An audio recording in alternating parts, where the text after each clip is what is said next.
차를 드디어 제 눈으로 보게 되네요.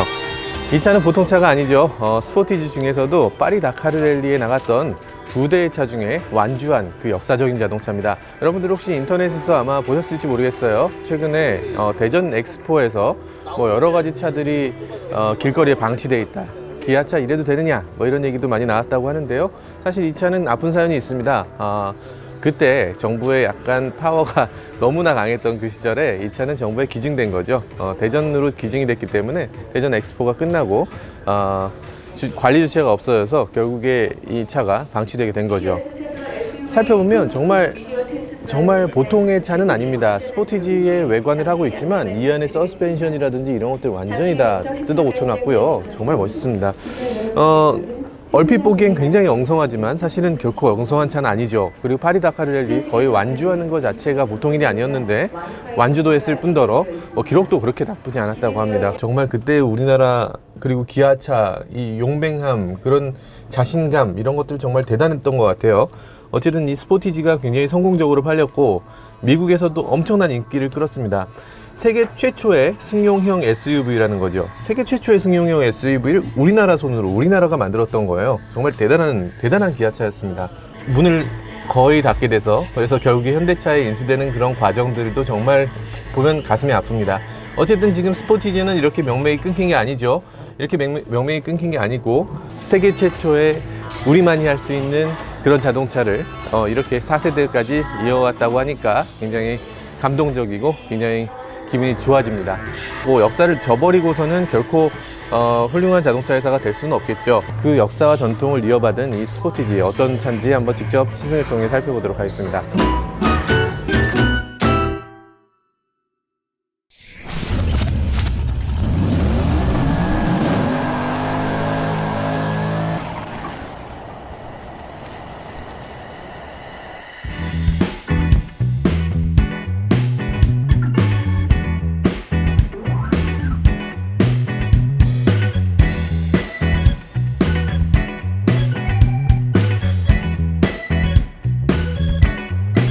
네, 안녕하세요. 모터그래프 김한중 기자입니다. 오늘 만나보는 차는 기아 더 뉴 스포티지입니다. 색깔들의 이름들이 아주 거창해요. 너무 거창해서 뭐라고 기억도 잘 안 납니다. 어쨌든 보면 지금 굉장히 다채롭고 굉장히 다양한 컬러들을 볼 수가 있어요. 특히 지금 태양볕에서 보면 이게 펄들이 어마어마한 펄들이 들어가 있습니다. 지금 꽤 그럴듯해요. 이젠 독일 자동차들의 색깔이 그렇게 부럽지 않다 싶은 정도로 색깔이 굉장히 점잖고 그렇게 지나치게 화려하지 않고 다 예쁩니다. 지금 색깔들 중에서 특별히 안 예쁜 색깔은 없는 것 같아요. 검정색은 제 취향은 아니긴 한데 어쨌든 검정색을 좋아하는 분들도 분명히 있을 테니까요. 이 차가 가장 많이 팔리는 차라고 하니까 이 차부터 시승을 해보죠. 일단 외관에서 봤을 때는 전승용 기자가 잘 설명을 했겠지만 어쨌든 저한테도 굉장히 이 차는 인상적인 부분이 많습니다. 에어 커튼을 만들어내고 있고요. 브레이크 방열도 조금 신경을 써 놓고 있습니다. 정말 너무 잘 만든 거 아니냐? 이게 아우 예뻐. 아우 예쁘고, 아우 이 디테일들 정말 디테일이 진짜 쩐다 싶은 그런 디테일이에요. 헤드램프 속은 사실 이거보다는 조금 더 고급스러웠으면 좋겠는데 헤드램프 속은 굉장히 디테일이 화려하지만 그 소재의 고급감이 조금 떨어져요. 요즘의 기아차들에 비해서 조금 떨어진다는 얘기지 그 전의 기아차들에 비해서는 엄청 좋아진 거죠. 엔진룸을 열어보면 엔진 소음이 그렇게 조용하지는 않습니다. 굉장히 시끄러운 편에 속하죠. 디젤 엔진은 어쩔 수 없는 이런 소음이 있어요. 소음이 있느냐 없느냐 이걸 갖고 논의할 게 아니고, 그리고 지금 진동도 이렇게 있는데 이 화면에는 진동이 잘 안 나오더라고요. 네, 보일라나? 아무튼 잘 안 보이겠지만 이 진동이 꽤 심한 편이에요. 이렇게 꽤 심한 진동, 그리고 이 소음이 실내로 들어가지 않는다는 게 굉장히 중요하죠. BMW의 경우도 소음이 굉장히 심한 편인데 그래도 실내로 들어가지 않으니까 괜찮은 거죠. 폭스바겐이 상대적으로 조금 조용한 편이긴 합니다만 어쨌든 소음에 대한 차폐 부분은 BMW가 조금 더 잘 돼 있는 이런 부분도 생각해 보면 어쨌든 소음이 중요한 게 아니라 얼마나 잘 막느냐 이게 중요하겠죠. 아반떼 1.6이라든지 투싼 1.7 굉장히 인상적이었고 굉장히 제 마음에 드는 차였습니다. 근데 이 차는 디젤이 2.0L 엔진만 나왔어요. 그 부분은 조금 아쉽긴 해요. 조금 아쉽긴 한데 어쨌든 2.0L만 가질 수 있는 그런 퍼포먼스가 분명히 있고요. 와, 이게 19인치 타이어를 장착했어요. 와, 대단하네요. 19인치인데 얼마나 스포티한 능력을 보여줄지 되게 기대가 많이 됩니다. 스포티지의 키워드는 아마 디테일이 아닌가 싶어요. 이런 부분을 깎았어요. 이런 걸 깎는 메이커가 어딨어. 정말 이건 디테일 정말 많이 신경 쓴 그런 부분이고요. 블랙 베젤을 남들보다 먼저 쓴 메이커답게 굉장히 효과적으로 잘 사용하고 있고요. 오, 이런 거 보세요. 이 부분을 가죽으로 했어. 이 부분 크롬으로 하고, 이런 디테일이 있는 메이커는 정말 보기 드물거든요. 이런 부분 보세요. 스피커를 깎았어요. 보통 스피커는 빤빤하잖아요. 근데 이 라인을 그대로 살리기 위해서 스피커 라인까지 이렇게 깎아 놓은 걸 볼 수가 있습니다. 정말 디테일에 신경을 많이 쓴 거죠. 테일램프 디자인은 정말 이건 정말 호불호가 갈리는데, 정 뒷면에서 보면 이게 너무 작아 보여요. 이 부분이 여기서 끝났다고 느껴지거든요. 근데 사실 이 램프가 여기까지 이어져 있어요. 그래서 낮에 보면은 이렇게 짧아 보이지 않아요. 밤에 보면 굉장히 짧아 보입니다. 밤에 보면 사실 BMW i3하고 굉장히 비슷한 느낌이 드는 그런 테일 램프죠. 참 호불호가 갈리는 그런 부분이긴 한데, 어쨌든 실제로 보면 사진으로 보는 것보다 100배는 더 예쁩니다. 사진빨 정말 안 받는 차죠. 네, 여기 보면 이 차는 신차인데 여기 이렇게 단차가 좀 보이네요. 아래쪽이 약간 더 튀어나왔어요. 원래 이게 아래쪽이 튀어나오면 안 되고 위쪽이 더 튀어나와야 되는 거거든요. 그래야 이쪽이 좀 충격을 흡수할 수가 있죠. 아래쪽에 스크래치를 조금 방지하고요. 근데 이렇게 튀어나오면 이거는 이게 어떻게 해서 이렇게 된 건지 모르겠는데, 아무튼 왜 이런 게 자꾸 보이나 모르겠어요. 이런 거 좀 볼 생각이 없는데 자꾸만 보여서 참 지금 이렇게 안 보이게 좀 해줬으면 좋겠어요. 너무 이런 자잘한 것들이 눈에 걸리네요. 시승을 통해서 차의 성능을 한번 알아보도록 하죠.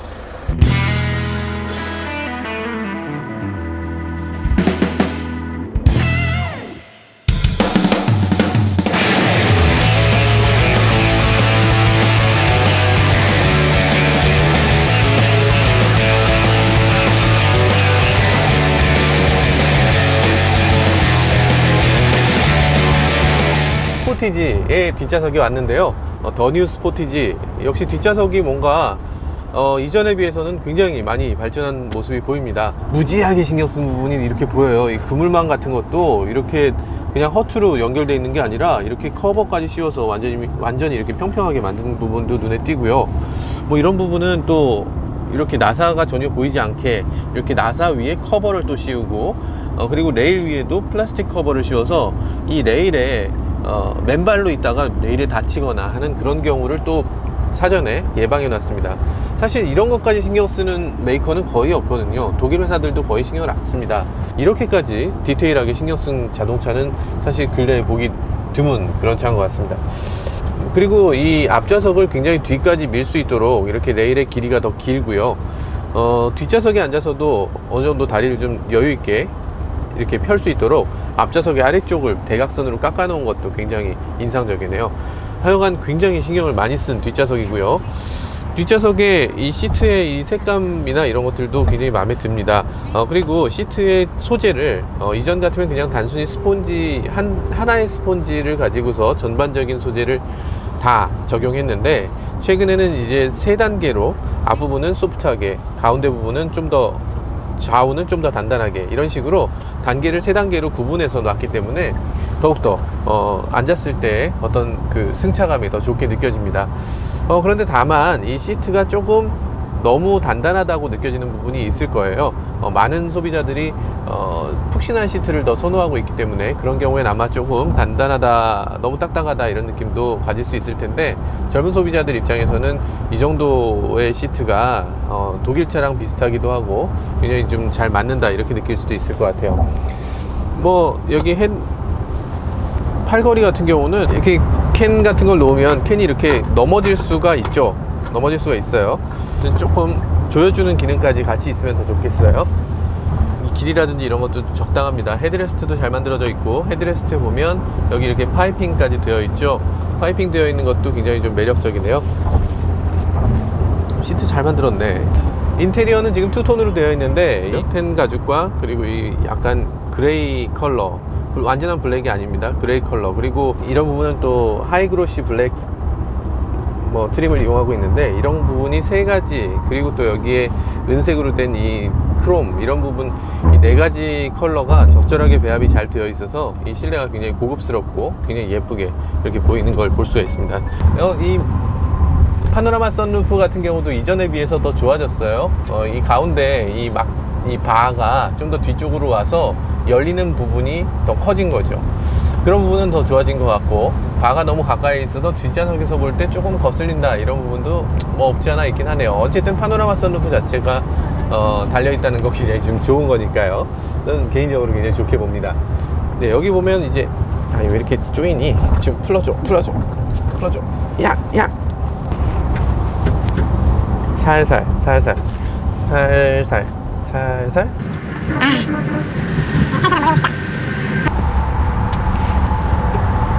왜 그런 거야 너?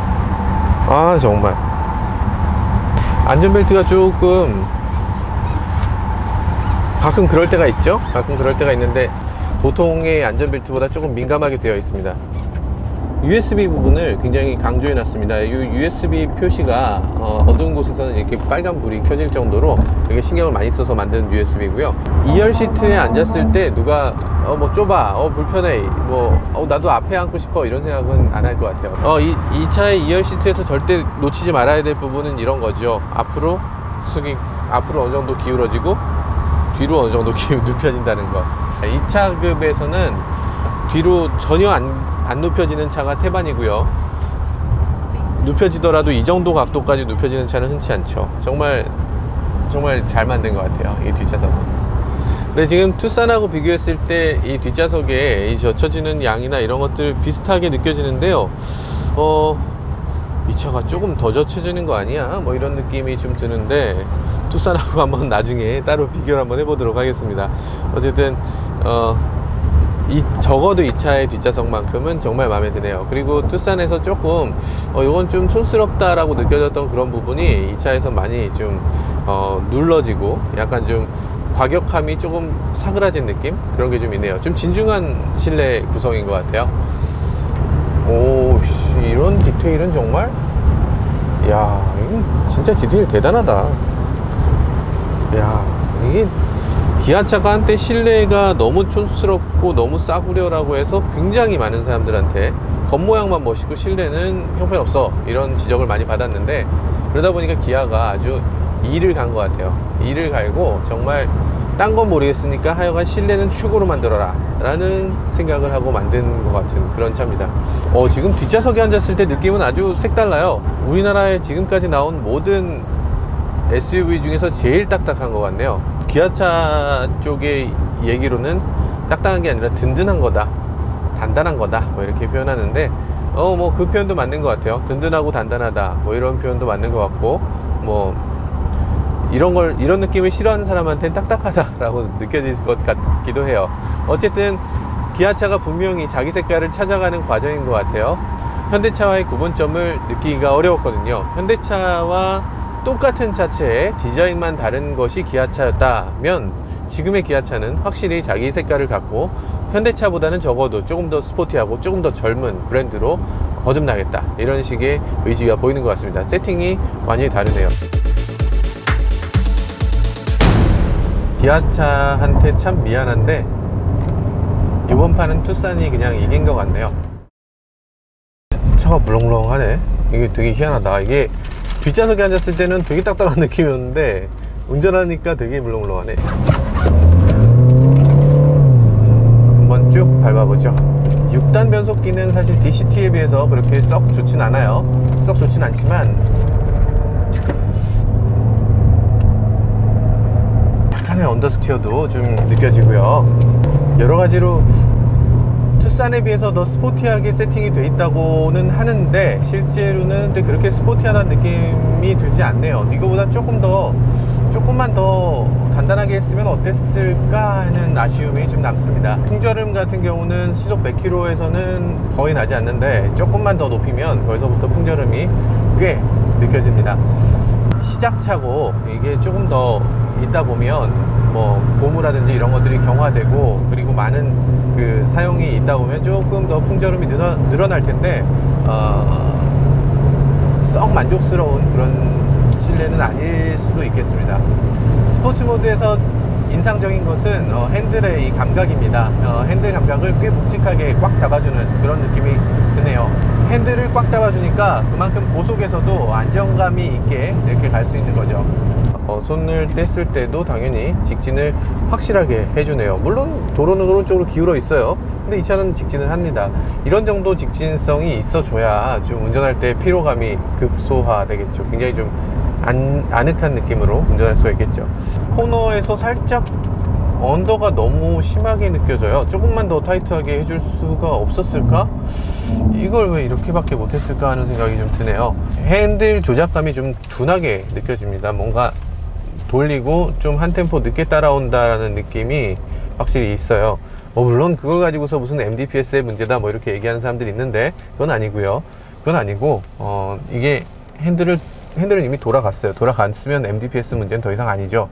그 다음에 이게 그 유격 없이 얼마나 더 직결감을 갖고서 이 바퀴로 전달이 되느냐, 또 바퀴가 또 여러분들 생각하기에 바퀴가 돌아가면 그걸로 이게 딱딱 돌아간다고 생각할 수도 있는데 휠이 돌아가는 거죠. 그 밑에 타이어는 이런 식으로 좌우로 이렇게 지지겨지면서 이렇게 꺾이는 겁니다. 그래서 한 템포씩 늦을 수밖에 없죠. 타이어는 점점 얇은 걸 사용할수록 더 타이트하게 주행이 가능해지고요. 휠을 더 큰 걸 사용할수록 더 타이트하게 주행할 수 있는 거죠. 이 차는 그런 밸런스에서 조금 부드럽고 조금 둔하게 그렇게 세팅이 되어 있네요.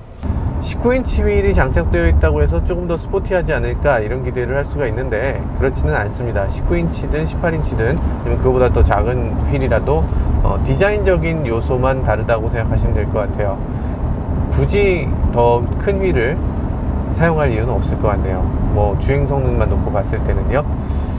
RPM을 꽤 높여가면서 주행할 수 있도록 이렇게 패들 시프트도 제공을 하고 있는데요. 패들 시프트로 시프트 다운을 할 수 있는 한계가 좀 있어요. 5단에서 2500rpm 이하로 가야지만 시프트 다운이 되니까 좀 더 다이나믹하게 주행하겠다라고 하면 조금 아쉬울 것 같아요. 기어가 지금 6단밖에 없기 때문에 이 기어 단수 간의 거리가 좀 먼 거죠. 7단이거나 그렇다면 조금 더 재밌게 주행할 수 있을 것 같고, 이 최대 허용 RPM을 한 5000까지만 끌어올려줘도 훨씬 더 다이나믹한 주행이 가능할 것 같아요. 2000cc 엔진을 장착했다는 것은 그만큼 기름도 더 태우고 그만큼 더 퍼포먼스를 조금이라도 1.7에 비해서는 조금이라도 더 강력하게 그렇게 달리고 싶다라는 의지가 있을 텐데 그런데 그런 것에 비해서는 그렇게 엔진이 인상적이라거나 변속기가 인상적이라거나 그렇지 못하고 있네요. 이상한 건 투싼과 비교해도 투싼보다 더 부드러운 느낌이 든다는 거예요. 투싼은 이거처럼 이렇게 부드럽진 않거든요. 이건 뭔가 스폰지 같은 느낌이 드는 핸들 감각이나 가속 페달 감각이나 서스펜션 느낌이나 다 뭔가 이렇게 꿀렁꿀렁하는 그런 느낌이 들어요. 진짜 기아차한테 참 미안한데 이번 판은 투싼이 그냥 이긴 것 같네요. 네, 이 차 디자인은 사실 굉장히 잘 뽑았죠. 굉장히 좀 스포티하고 굉장히 좀 스포티지잖아. 아무튼 그러니까 굉장히 스포티하게 잘 뽑은 것 같아요. 외관에서 풍기는 그런 젊고 굉장히 빠릿빠릿하고 뭔가 좀 톡톡 튀는 그런 개성을 주행 감각에서도 느낄 것이다 라고 생각하고 타면 실망할 수 있을 것 같아요. 근데 어쨌든 이 차의 주 목적은 패밀리 SUV고 도심형 SUV라는 거죠. 도심형 SUV라는 점을 감안하고 놓고 보면 사실 이런 세팅이 더 맞을 수도 있을 것 같아요. 많은 소비자들이 너무 딱딱한 차는 부담스럽다 라고 느끼게 되는데 그런 소비자들의 취향에 맞춰서 어느 정도 세팅이 되어 있는 것 같습니다. 이 차의 진가는 이런 것 같아요. 시속 100km로 정속 주행을 할 때 정말 정숙하고 정말 부드럽고 그리고 고속감이 전혀 느껴지지가 않아요. 정말 아늑합니다. 정말 이렇게 부드럽고 아늑할 수가 있을까요? 막 달리겠다 이런 의욕만 조금 죽이면, 성질을 조금만 줄이면 이렇게 매력적인 세팅도 없는 것 같아요. 스포티지도 한 가지 트림만 나오는 게 아니고요. 여기에 가솔린 터보도 나오고 디젤 1.7 DCT도 나오고 뭐 이런 식의 여러 가지 파워 트레인을 또 얹게 되죠. 터보 같은 경우는 당연히 지금 이 차보다 훨씬 더 스포티하게 세팅을 하게 될 겁니다. 그러니까 소비자들에 있어서도 조금 더 스포티한 차를 원한다면 터보로 가라, 아니면 조금 더 젠틀한 차를 원한다면 뭐 2.0 6단 변속기로 가라, 이런 식의 차를 여러 가지로 세그먼트를 나눠 놓은 거죠. 그래서 그런 세그먼트 중에서 이 차는 적어도 2.0L 6단 자동 미션을 장착한 이 차의 세팅은 굉장히 부드럽고 굉장히 가족 모두가 만족할 수 있는 그런 세팅으로 그렇게 만들어 놓은 것 같습니다. 제가 좋아하는 스타일의 자동차는 조금 더 이거보다 박진감이 넘쳤으면 좋겠고 스포티하면 좋겠는데, 그런 것들은 2.0 터보가 나왔을 때 다시 한번 얘기했으면 좋겠네요.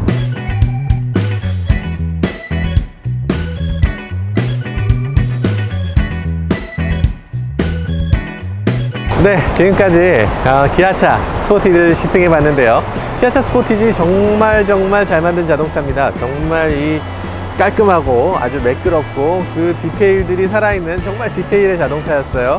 굉장히 잘 만들었는데 한 가지 아쉬운 점은 지나치게 소프트한 주행 감각이라는 점이었죠. 이 차는 제 개인적인 취향에는 조금 부드럽다는 느낌이 들긴 했지만 보통 사람들, 그러니까 일반적으로 가족을 태우고 일반적으로 여행을 다니는 그런 많은 사람들에게는 그렇게 나쁘지 않은 선택이 될 수도 있을 것 같다는 생각이 들었습니다. 굉장히 잘 만든 차고요. 보통 사람들이 탈 수 있는 보통 사람들의 자동차라는 생각이 듭니다. 패밀리카로는 아주 손색이 없는 아주 좋은 차라는 생각도 들었습니다. 지금까지 모터그래프 김한유 기자였습니다.